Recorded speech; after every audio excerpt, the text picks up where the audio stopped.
Bangla tutor YouTube চ্যানেলে তোমাদের সকলকে স্বাগত জানাই।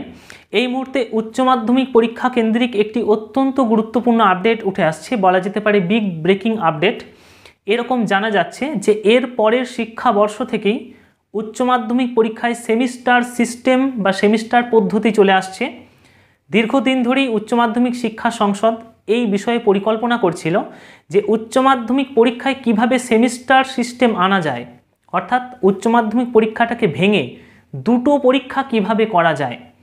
সম্ভবত এর পরের শিক্ষাবর্ষ থেকেই এই ব্যবস্থা চলে আসছে, অর্থাৎ একটি পরীক্ষা হবে মার্চ মাসে, আরেকটি হবে নভেম্বর মাসে। এভাবে দুটো পার্টে উচ্চ মাধ্যমিক পরীক্ষা নেওয়া হবে। এবং জানা যাচ্ছে যে একটি সেমিস্টারে যদি কেউ কোনো সাবজেক্টে ফেল করে বা অকৃতকার্য হয়, সেক্ষেত্রে পরবর্তী সেমিস্টারের পরীক্ষা সে দিতে পারবে এবং দুটো সেমিস্টার মিলে তার যে স্কোর দাঁড়াবে তার ভিত্তিতেই পাস ফেল এটা নির্ণয় হবে। অর্থাৎ প্রথম সেমিস্টারে কেউ যদি কোনো সাবজেক্টে ফেল করে তাকে কিন্তু ফেল হিসাবে ধরা হবে না। পরবর্তী সেমিস্টারে গিয়ে সে যদি আরও ভালো স্কোর করতে পারে তাহলে কিন্তু এই দুটো স্কোর মিলে তার একটা ভালো স্কোর দাঁড়িয়ে যাবে, সেটাকেই কিন্তু ফাইনাল বলে গণ্য করা হবে। সম্ভবত যেটুকু জানা যাচ্ছে যে তোমরা যারা ক্লাস 11-এ বর্তমানে পড়ছো, 2025 সালে গিয়ে উচ্চ মাধ্যমিক পরীক্ষা দেবে, তোমাদের সময় থেকেই এই সেমিস্টার সিস্টেম উচ্চ মাধ্যমিক চালু করার একটা পরিকল্পনা রয়েছে উচ্চ মাধ্যমিক শিক্ষা সংসদের। সূত্র মারফত এরকমই জানা যাচ্ছে।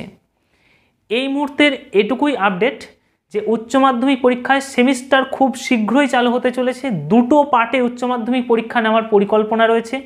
একটি পরীক্ষা হবে মার্চ মাসে, আরেকটি হবে নভেম্বর মাসে। দুটো পরীক্ষার মধ্যে যে কোনো একটা পরীক্ষায় তুমি যদি ফেল করো সেটাকে কিন্তু ধরা হবে না। দুটো পরীক্ষার মধ্যে তুমি যদি প্রথম পরীক্ষায় অকৃতকার্য হও কোনো সাবজেক্টে, সেটাকে কিন্তু ফেল বলে গণ্য করা হবে না।